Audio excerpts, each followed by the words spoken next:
Some people have seen where God has brought you from. They don't really understand it. They don't know your story.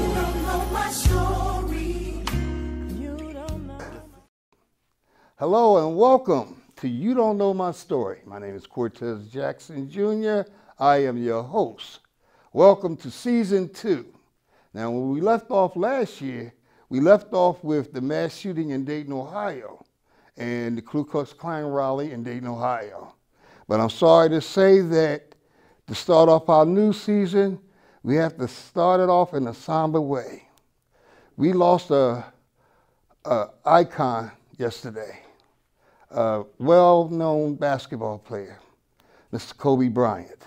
He was killed in a helicopter accident yesterday, him and his daughter and 7 other victims. I didn't know him well, but I knew him as a basketball player, and I enjoyed his game. Matter of fact, he's from my hometown, Philadelphia. That's where he was from, Philadelphia. That's where I'm from. I hate to say it started to show off this way, but, you know, it just gave me a lot of thought. For things that are happening, we have no control over anything. You know, God has the ultimate authority over everything. But it's just a shame that 41 years old, and he had to lose his life that way. And his daughter, she was only 13, and she was going to become a prominent basketball player like her dad.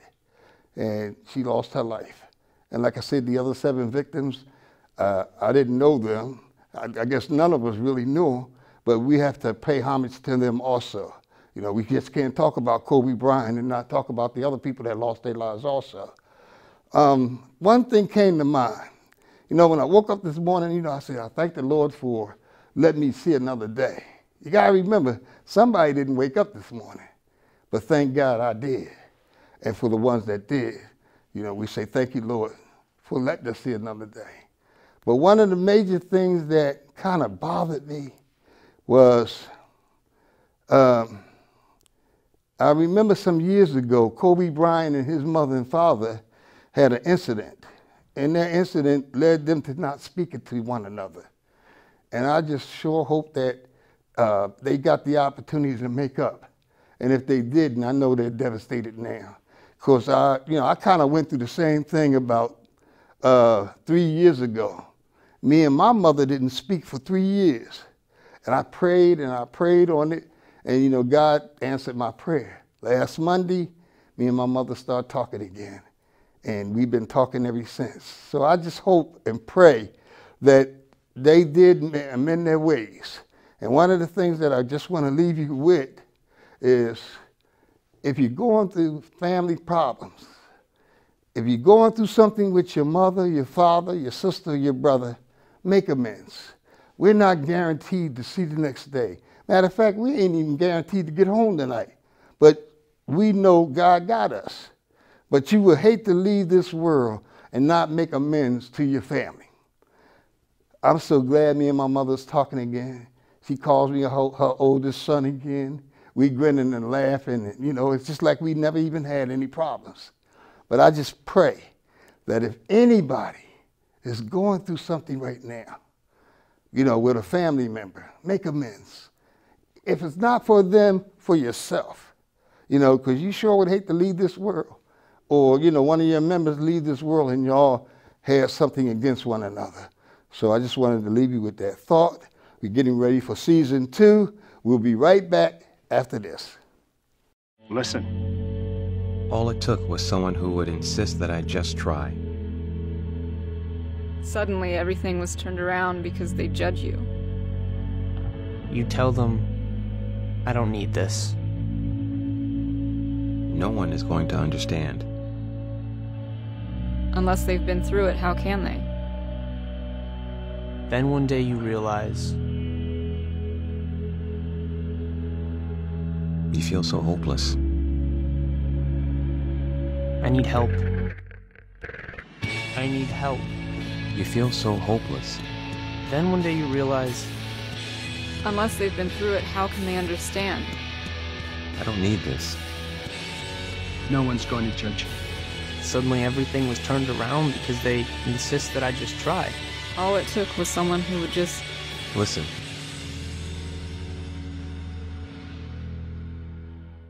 Okay, welcome back to You Don't Know My Story. We're here to tell the truth, the whole truth, and nothing but the truth. Honesty, that's what it's all about. It's almost giving like your own testimony. Like I said before I left, we left the show last year, season 1, we left with the shooting here in Dayton, Ohio, the Ku Klux Klan members that came here, and different little things that took place. The tornado, I can't leave that out. It kind of tore up Dayton, Ohio a little bit. Trotwood and some other areas was hit very hard, but they are coming back. They are coming back. So thank you for tuning in again, and I have a very special guest. She was on season 1, and she came and she was talking about her book, Out of the Woods, From Victim to Victorious. The lovely, the beautiful Miss Twana Young. Welcome, Twana. Welcome back. Thank you. I see you got your 3rd book done. Yes. All by right. the grace of God. All right. I've been waiting. It's here. I've been waiting for that 3rd book, and I was so glad when you sent me the message and told me that book 3 was done. So I was going to make you the first guest so you could come back and tell the rest of the story, because you kind of left us on the edge. But that was the whole idea. Oh, yeah. I mean, it's just like the movie when it comes out, when it's made, on the edge. Definitely so left on the I edge. am so glad to see you. You look very well. Thank you. And I'm going to turn this over to you so you can tell the audience a little bit more about your books. Twana Young. First, giving an honor to God, who is the light of my life and the source of my strength. It's only by the grace of God that I've been able to do these books, because it's through the trials and tribulations that we fuss about why did God let it happen, that I made it through. I didn't know anything about the people that were praying for me. I didn't even know why they were praying for me, because I was only concerned about me.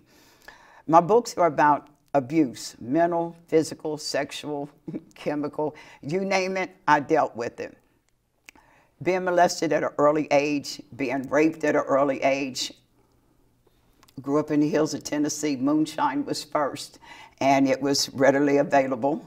Family were moonshiners. They had it hit everywhere. All you had to do was look up and find it.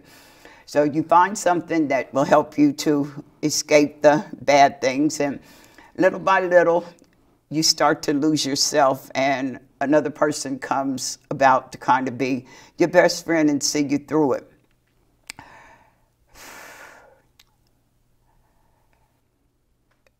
Drugs in any kind of way, from 4 to whatever. You look for a way to escape. And that was all I wanted to do. The constant sexual abuse, and not knowing whether anybody knew about it, and if they did, they sure weren't saying anything about it, and I was being threatened to not talk about it.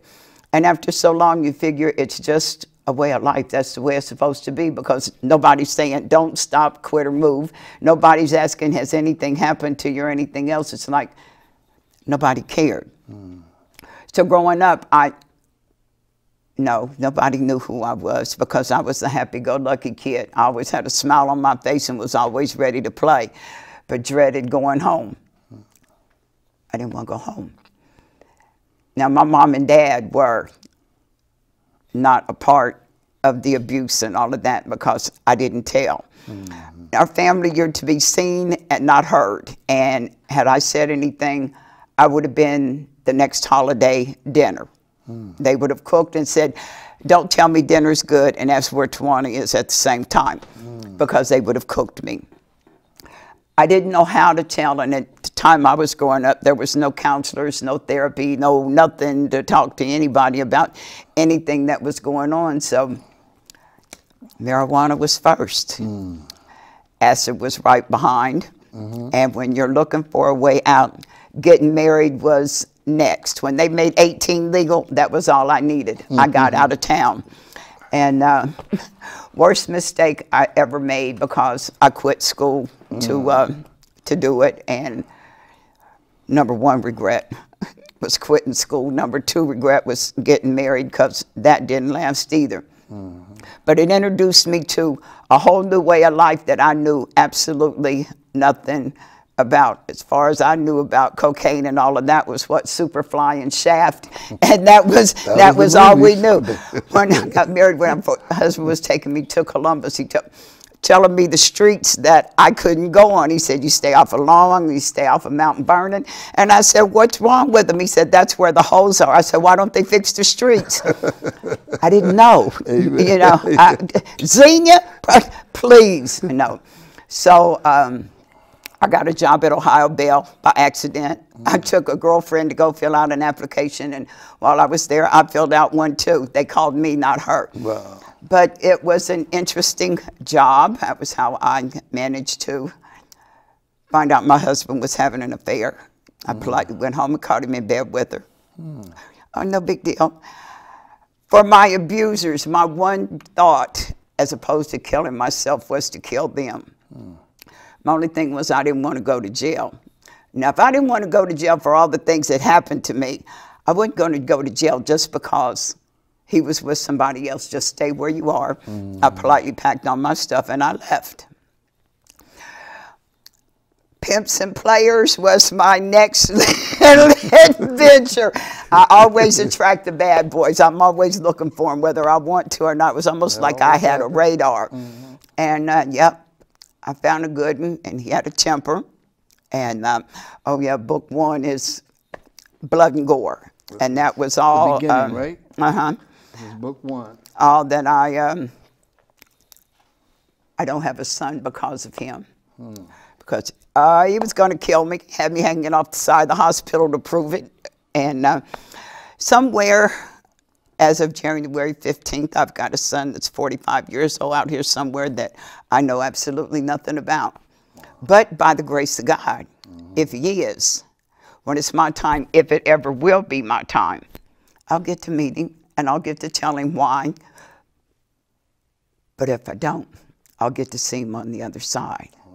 Therein lies my consolation. But in the midst of all of that, I went back to school, dropped back out of school, and went to Central State and met four of the most wonderful women that I have ever come across in all my life, because to this day, we are still friends. And the books are basically about all of our little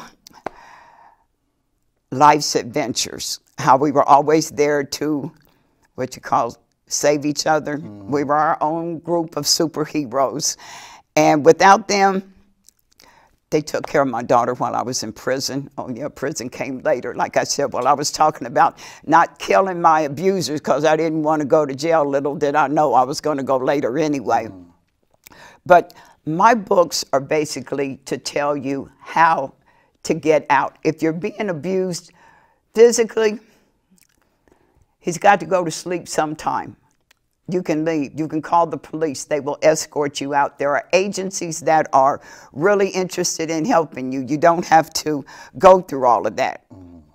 But you've been programmed, and you're more afraid to leave your abuser than you are to stay. But trust and believe that fear will get you killed, because they could care less whether you're scared or not. Well, why don't we do this? Why don't we talk about the beginning of the book, the first book? Let's talk a little bit about the first book, and then when we get into the other half of the program, we'll talk about part of the second book, and then we'll end it with the third book. So how about if we start off in the beginning? Okay, in the beginning was in the hills, Tennessee. Right. My mom and my her best friend were dating brothers. I haven't figured out how they did it yet, but they got pregnant at the same time. We were born on the same day, in the same room, and our fathers are brothers. She had the happier side of life than I did. I learned about sex before I knew my ABCs pretty much, and nobody knew. like I said, I played myself down. You know, I was a little fat girl, so didn't really pay any attention to how I dressed or anything like that because everybody teased me anyway. So I always felt like an outcast. And then with everything else going on, trying to find out, they keep telling me the saints are the only ones going to be able to help her. Well, I'm trying to figure out where are they? Will somebody please help me? Mm-hmm. And without, like I said, didn't want to tell anybody. But they keep talking about God. Okay, well, where is this God that is supposed to save me? But then I learned that we go through things for a reason. Mm-hmm. And a lot of times it's a test that becomes a testimony, or a mess that becomes a message. I never wanted to tell anybody anything about it because I was embarrassed. And in this book, it's a lot of blood and a lot of sweat and a lot of tears because it hurt. Like I said, the not being able to tell, and the worst thing you can do is not believe a child when they do tell you what's going on with them. That's probably the only chance you're going to have to probably save a life. Because, I mean, who would think at 6 years old a child is sitting reading detective magazines trying to figure out how to kill them? Mm-hmm. But I didn't have to do that. I got moved to another state, and it eased up for a little while, but divorces always happen, so it makes it a little hard and adapting. So you still don't feel like you fit in. Right. And I still thought everybody knew, so I turned to drugs. Okay.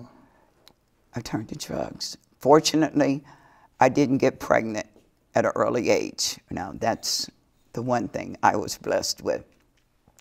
But it's to know that you don't quit, you don't give up, and know that there is something better. You don't know when, and you don't know where, but this can't go on all your life. And that was all I wondered. When does it stop? Mm-hmm. When does somebody catch them? When do they find out? But at the same time, me knowing if I told, the destruction that I would be doing to the rest of the family. See, what people fail to realize, it's most of the time family members that are the ones that are abusers. Mm-hmm. Abuse starts at home, and it's not just the physical, the mental, telling your child that they're stupid, they're fat, they're not going to be anything, they're not going to amount to nothing and all that. That's already a mental block for them to begin with, because that brings on low self-esteem and everything else, and it's really hard to work through. Mm-hmm. So when you feel like nobody cares, you go opposite way and you look for attention, other places, other avenues. Just so happens school wasn't mine. I just found another group of bad boys and called it a day. But each time I went through one of those episodes, it was always a point in time where it could have cost me my life without even knowing it. I mean, with the acid and all of that. We didn't know what we were taking. We just took it because everybody else was. So they wanted to know, well, if everybody else jumps off the bridge, well, they can jump, I can swim, but I'm not going that far. Mm-hmm. But drugs became my second life. And out of that, I found an alter ego. Another person that didn't have a problem taking the abuse and would fight back and everything else. Mm-hmm. And I have to say, it's probably because of her that I'm alive. On more than one occasion, you know, they say step out of the box. Well, I got to step out of the box. And when things were going on that I couldn't personally handle, I could block it out mentally. Mm-hmm. And she took care of it for me. I know God was right there. And like I said, I chose that way of life, and I had to deal with the consequences, not knowing that, oh, I did learn a lesson. I knew I didn't want to do it again, but being the extremist that I am, if I did like it, one was too many and 1,000 wasn't enough, I wouldn't stop. Right. So, in the midst of all of the madness, going back over it, reliving it. It's like tearing scabs off of old sores, and yeah, you bleed, but it was a healing process. Well, let me ask you a question. What year did you, when you left Tennessee, was it? 68. 68, and that's when you came to Dayton, Ohio? Mm-hmm. Okay. So when you came to Dayton, Ohio, did things change or they got worse? Well, okay. 68, we moved to Xenia. So that was just another crib. It didn't get any better. It wasn't until I got to come to Dayton to hang out for the first time in 78.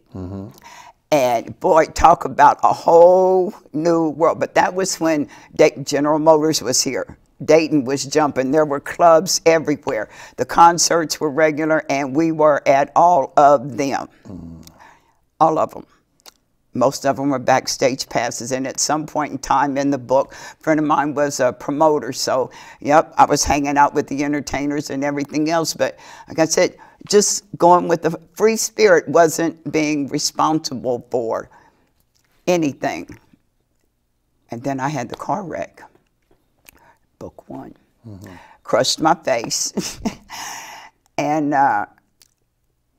when I came to, and that metal pole was in my face about like that, and the officer was handing me a T-shirt or something. He said, "Put this to your face," and I'm trying to, why? And he said, "You were in a wreck," and I wondered, who hit me? He said, "You hit a pole and it didn't move. It split a 79 Thunderbird in two." Just crushed my face. But I was alive.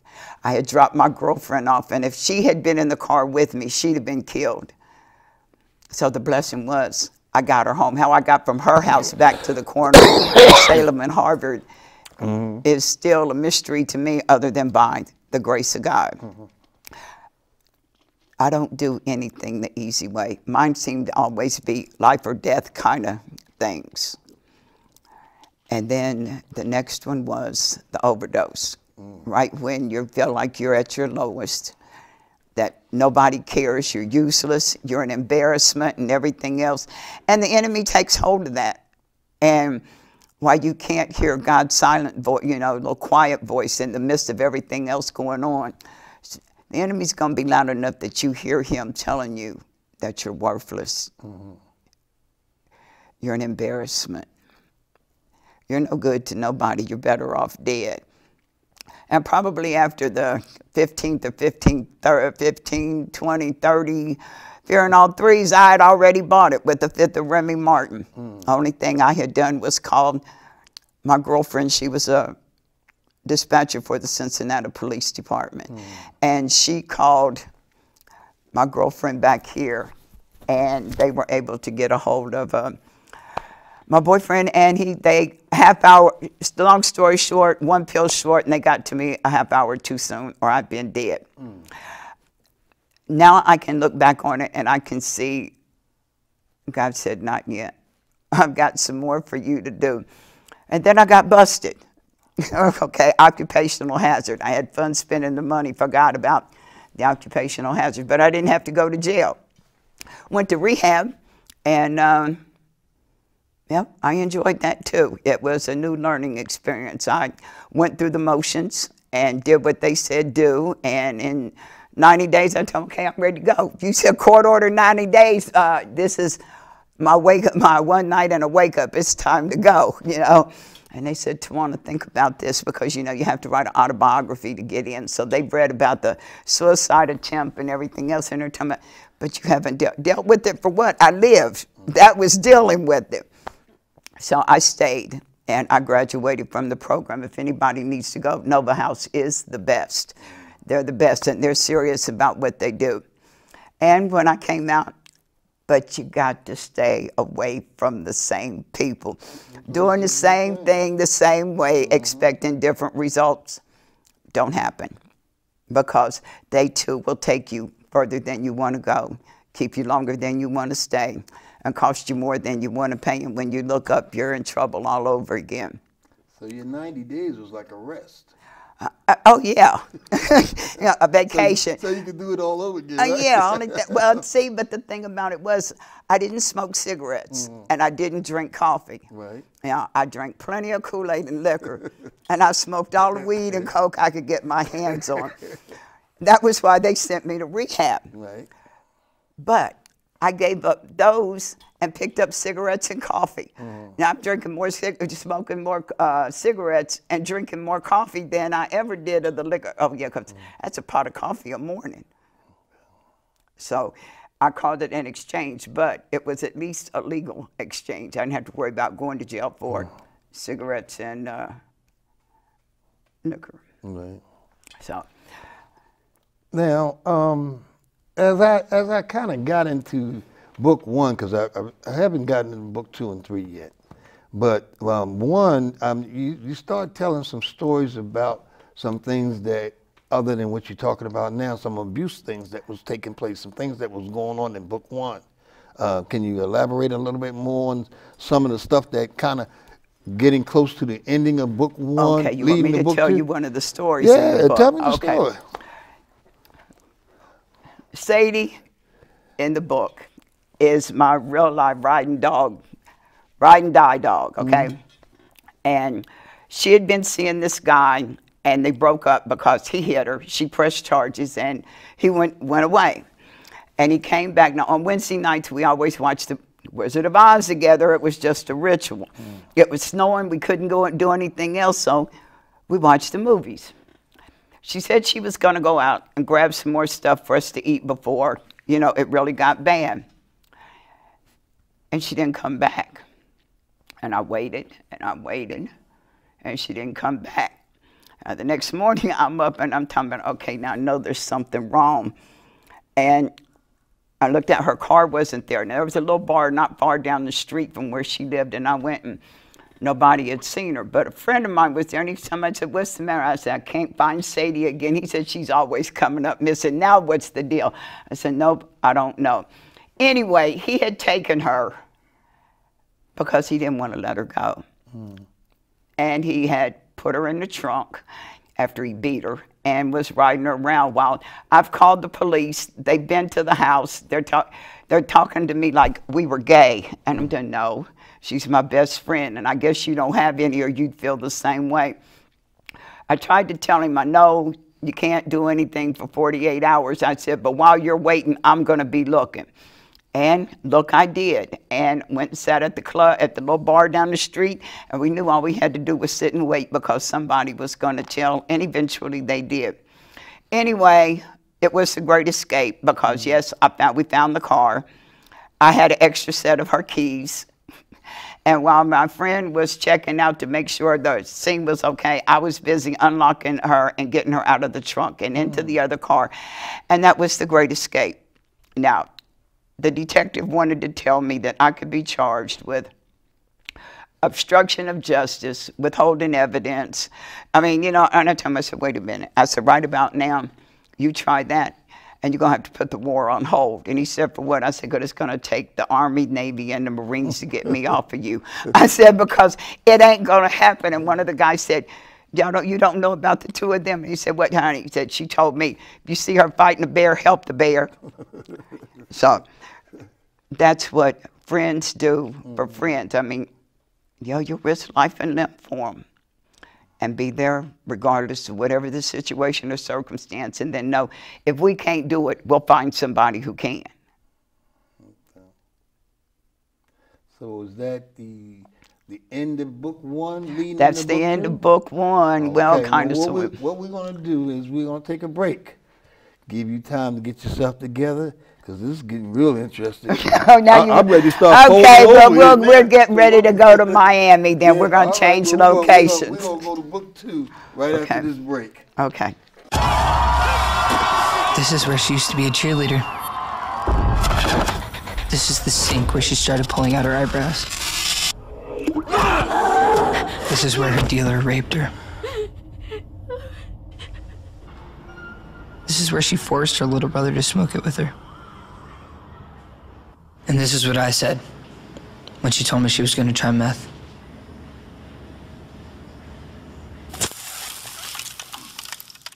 Okay, welcome back to You Don't Know My Story. I can't wait to book 2 now. I'm getting ready. I got to pull up over here, get myself ready. Take it away. Going back to school, I went to Central State, and my major was chemistry and management. Now, the first lab in chemistry was to take a powder, mix it with a liquid, and make it a solid again. I couldn't get the hang of it. But when I got out in the streets, and I was watching everybody do it, and I'm talking about, wait a minute, I can do. I said, hold on a second. So let me try. I just want to try one time. Let me see if I can do this. Yep, I could do this. And it just tickled me to death. And everybody looked at me and they told me, how did you know? So chemistry was my field. I just flunked that test. I didn't, hey, I didn't know. So from there, I became what was known as Betty Crocker. I was the cook. And I had just got back from Atlanta, and a friend of mine called me and asked me, he said, are you unpacked yet? And I said, no. Why? He said, I need you to go to Florida. And I said, boy, he said, you don't have to do nothing. You just come fly down, stay overnight, and come back. You even get to go shopping. I said, wait a minute. No strings attached. No strings attached. You're just going down and coming back. He said, well, I'll tell you what, there is a string attached. I just want you to dress like you're going somewhere and go to the airport ahead of them. Draw attention. He said, you do that anyway. So just be the first one through the airport. Okay, so the guy I went with was gay, and he was just as cute as he could be. So I've got this great big yellow Amelia Earhart suitcase that everybody hated, but I said, at least I'll know where it is. Anyway, we'll get on the air, get there and everything, and he tells me, he said, I've got to go take some business, care of some business. Here's your money. Go shopping, but be back by 5 o'clock because we've got a run to make. I said, okay. He said, he said, there's already word for you at the bar. You can go drink what you want to. He said, everything's on me. Don't worry about nothing. Just remember to be in the room at 7 o'clock when I come. Okay, so I done dillied and dallied around with everything and got dressed. And he comes back in and he tells me, he said, now, look in your suitcase and hand me that brown paper bag. I ain't packed no brown paper bag. $250,000 was in the bag. I'd never seen that much money. I'd barely seen $2,500, okay? So you want me? And I told him, I said, he said, the less you know, the better off you are. You can't do nothing sitting in the cell beside me. Okay, so I bought that one. He said, now, I'm going to go, and I'm going to take care of this, and I'll call you and let you know where to come. He said, when you go downstairs, go to the cab, ask for George. Okay, no problem. So he calls me, and even in my 20s, I couldn't remember nothing. And why, when he called to tell me where I was going to go, did not write it down because I was playing adult, and I said I'd remember.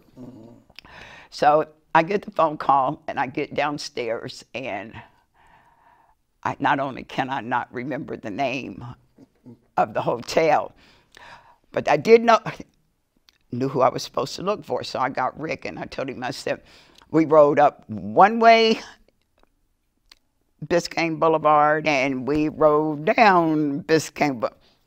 He said, baby, can you tell me what you're looking for? I said, wait a minute. I said, you said Jay told you to watch out. He said, yeah. Well, I said, well, then would you take me to wherever I'm supposed to be? Because I don't know.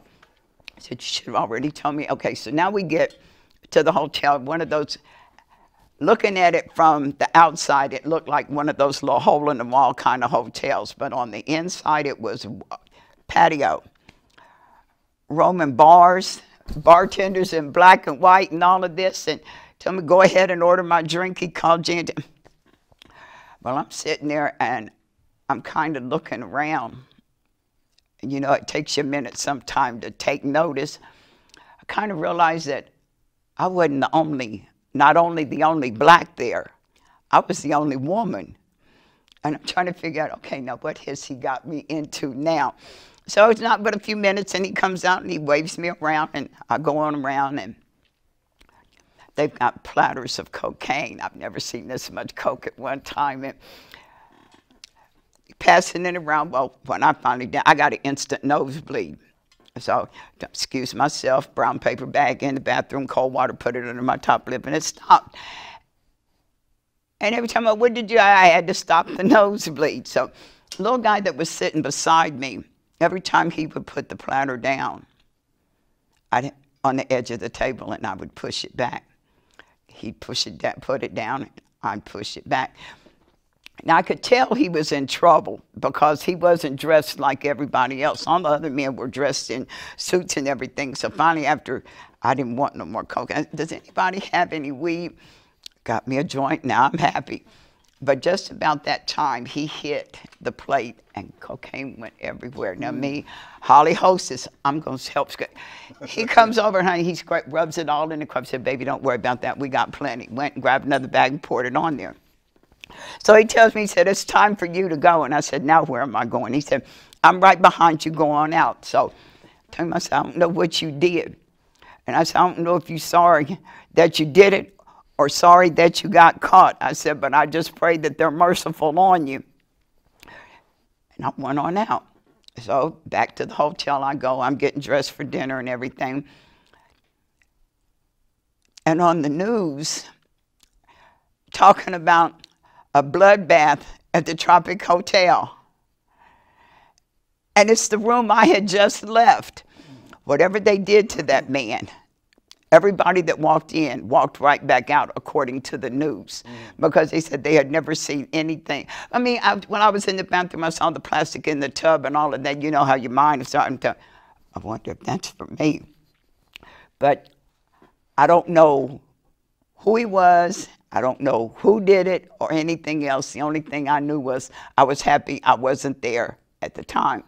But at the same time, thank you, Jesus, there was not surveillance equipment. There were not cell phones, and there wasn't no videos or nothing. So got out of there.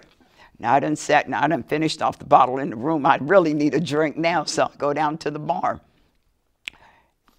Wasn't a whole lot of people in there, but the bartender, they were listening to the news, and one guy there were two guys sitting there, and one went to the bathroom, and the other one asked to use the phone.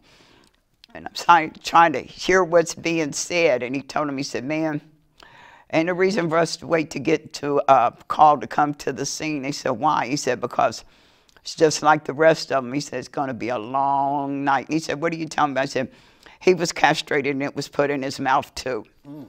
So, okay, so now I'm sitting here, and I'm listening to this, and I'm talking about, excuse me, can I get a drink? He said, aren't you Jay's friend? Yes. And he said, oh, honey, you got a tab. I said, make it a double then. I said, matter of fact, make it two. And he said, what? I said, give me the first one straight and put the second one on the rocks, and then I'll know what to do.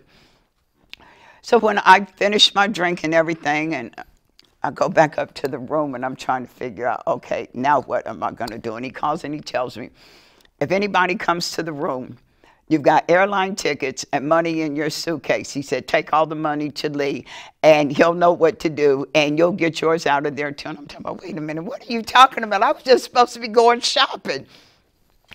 But it was an interesting adventure, and we got through that night, and now it's time to come back to Ohio.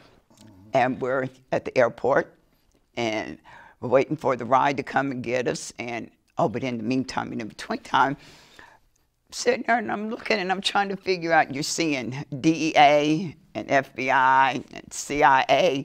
You're seeing them bringing the dogs in. Now, I don't know what's in my suitcase for starters. Now, Amelia Earhart is still on the, on the baggage rack, still going around in circles because I'm not going to get it. I said, you had $250,000 in it the last time that I didn't know nothing about, and I don't know if there are body parts or anything else in there, but I'm not going to get it. So we're watching the DEA and all of them, and already paranoid, and you think they're walking up on you, and I'm sitting there, and they're stopping everybody that's not already sitting down. They're checking them, and I'm talking about, oh, God, is it going to be me? Is it going to be me? They were transporting a prisoner through. So for security purposes, they had to shut down the airport to get him through. I almost had two because they were going to have to take me out on a stretcher. But we got through that, and then he tells me we've got one more stop to make. That's not enough that the last 48 hours that were only supposed to be 24 have drove me crazy. Why is he going to tell me this whole trip was to buy an airplane? To buy a who? He said, I just wanted to buy a plane. Okay, so why didn't we just buy the plane and just go back? I mean, said, it was just a plane. It came about. I'm able to get it. It's going to be in it. Well, even after that, I found out they had the best Coke I'd ever had in my life. I'd never seen Coke melt at room temperature. So that was a saga all by itself. So that was pretty much how book 2 went, other than a couple of bodies that turned up that we didn't have anything to do with, but they turned up nonetheless. But that was to add a little spin on it. Okay, well, that's good. I mean, book 2 sounds very interesting. So I guess when they get around to book 2, it's going to lead them into book 3. So what we're going to do is we're going to take another break. And when we come back, we're going to have the conclusion of Out of the Woods, From Victim to Victorious, with Twana Young. Stay tuned. We'll be right back. They said if I did coke, I could party all night.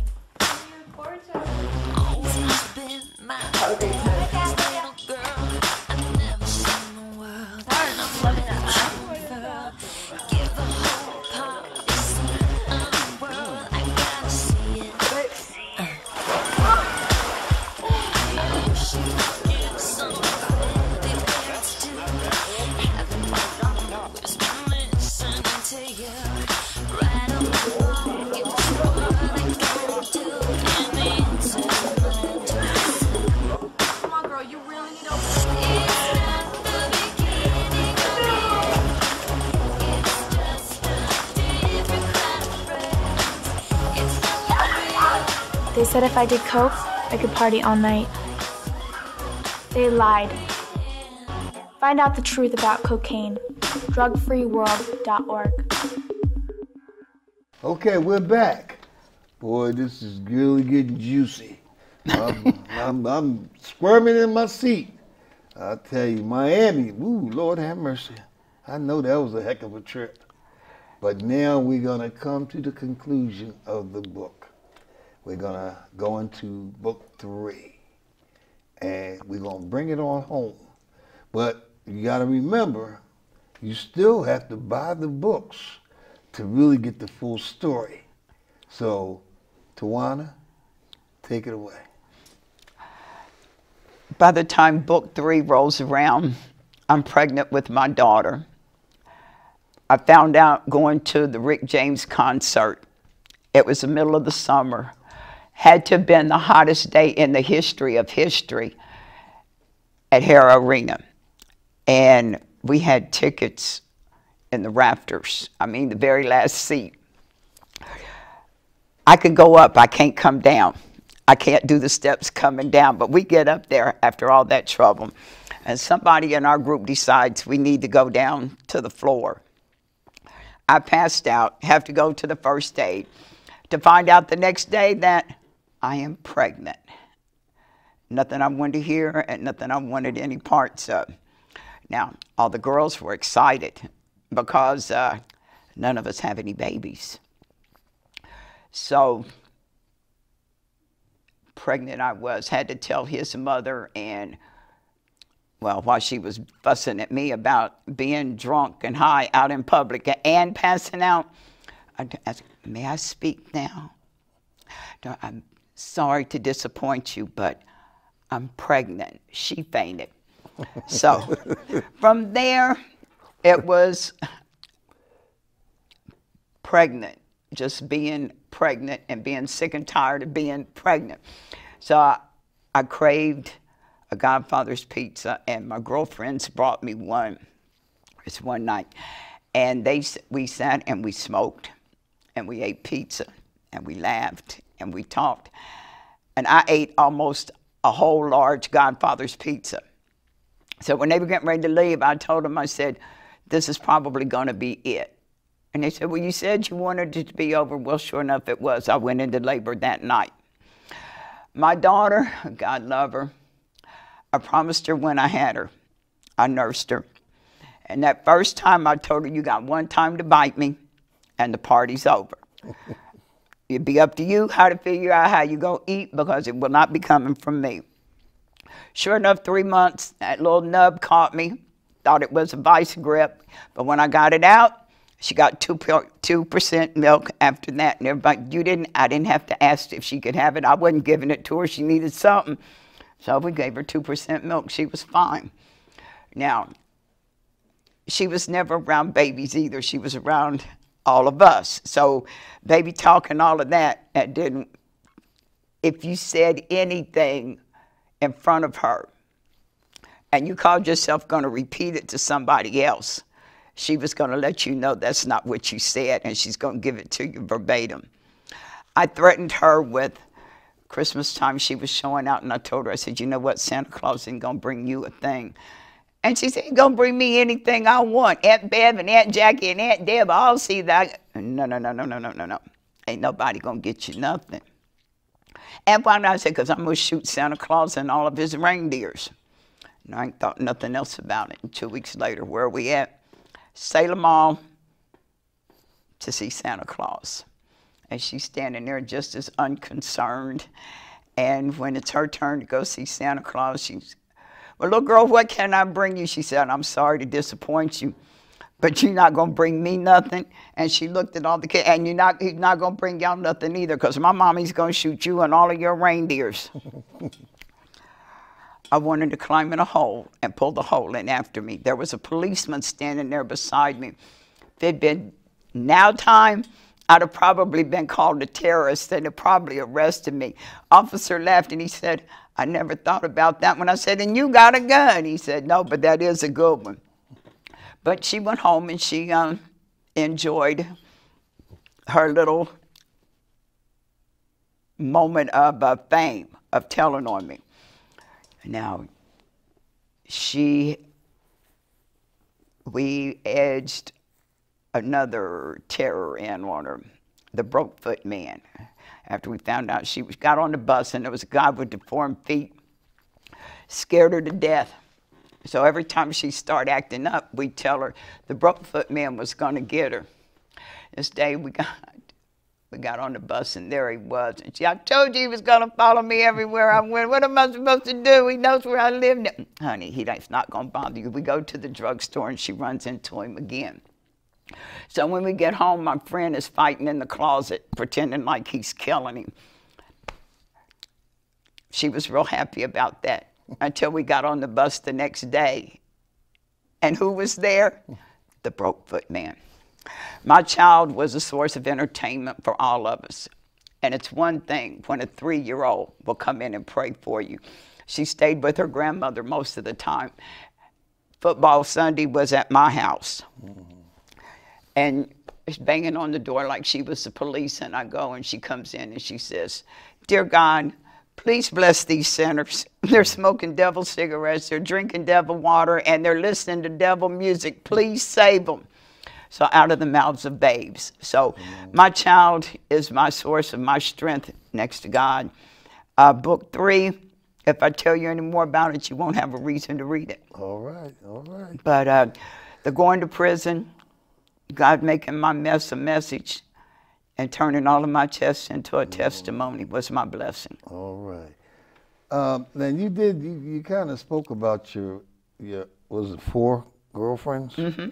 Are they still around today? Oh, yeah. One of them is also in the audience. Well, we're going to bring her up in a few minutes.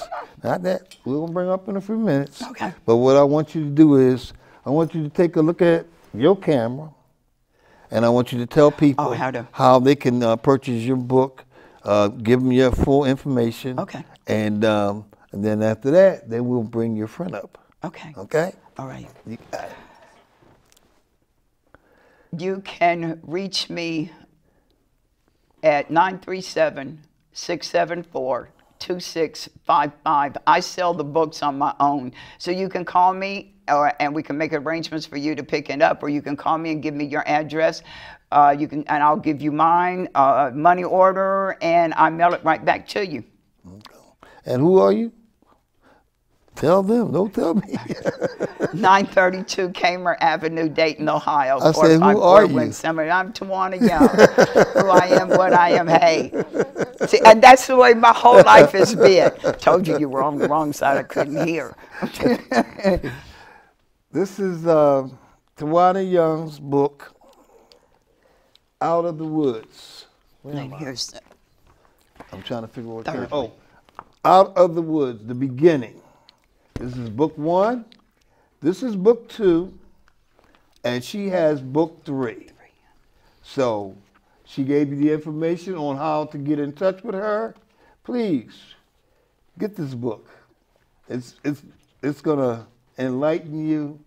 It's gonna bring tears to your eyes. We didn't do a lot of crying here today, so that's a good thing, because I ain't got no tissues. So that's a good thing. But I'd like to thank you, Twana. Thanks for having me. For coming on the show again. And when you come out with that next book, you got to come back again. Yeah, well, book 3 will be out Friday. And what we're going to do is we're going to bring your friend up. Oh, that's right, I forgot. We're going to bring your friend up. Jackie. Jackie? Come on up, Jackie. Then you're going to have to ease yourself in here. Yes, honey. You can sit right next to your friend. This was my friend at Central State, our first day of class. They wanted to give us a quiz, and I didn't have any paper. I asked her to pass me a piece of paper, and she passed me a pack of tops. And we've been friends ever since. This is 76. All right, all right. So this is what friends do. All right. What was the name of that song? This is what friends are for? That's what friends are for. All right, all right. This is You Don't Know My Story. I'm your host, Cortez Jackson. Tune in next time. Good night. Some people have seen where God has brought you from. You don't really understand it. They don't know your story.